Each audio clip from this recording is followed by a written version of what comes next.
Welcome to Detective Suleiman. 9 members of the Minneapolis City Council pledged their support for dismantling the city's police department, representing a veto-proof majority of the 13 council members. The council members announced their position Sunday from the stage at a rally organized by black activists in response to the May 25 killing of George Floyd while in police custody. "We will be taking intermediate steps toward ending the MPD through the budget process and other policy and budget decisions over the coming weeks and months," Council member Andrea Jenkins and Council President Lisa Bender told the crowd at Powderhorn Park.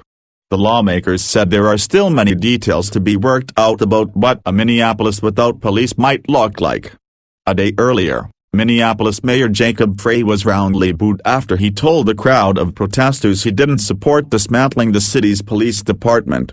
That scene with the mayor, which was widely shared online, occurred during a march calling for the city to defund the police department. Frey went to address the crowd, which had stopped near his home, and was asked by a speaker if he supported defunding the police department.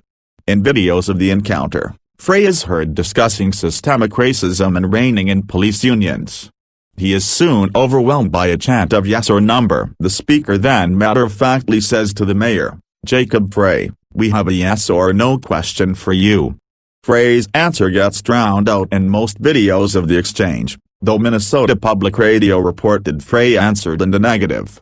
"I am absolutely for a massive shift, a structural shift in how the police department functions. I'll say it again. And as for abolishing the entire police department, no, I'm not, and I'll be honest about that, too," Frey said.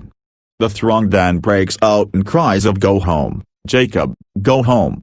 Protesters can also be heard shouting shame as Frey is seen cutting through the crowd. Calls to defund and dismantle police departments have gained traction since Floyd's death at the hands of Minneapolis police. Several members of the Minneapolis City Council have recently taken up the campaign, among them Lisa Bender and Jeremiah Allison. "And when we're done, we're not simply gonna glue it back together. We are going to dramatically rethink how we approach public safety and emergency response. It's really past due," Allison said in a tweet last week. Minnesota Democratic Representative Ilhan Omar has also joined calls to dismantle the Minneapolis Police Department.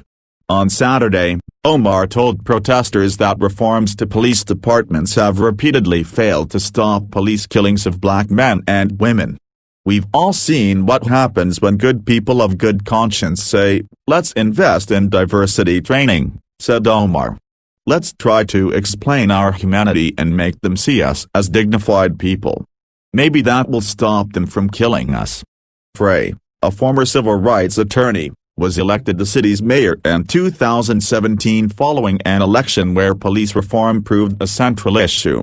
On Friday, Frey signed a council-approved agreement to ban chokeholds and implement several other changes to police procedures. The reforms came after the state opened a civil rights investigation into the city's police department,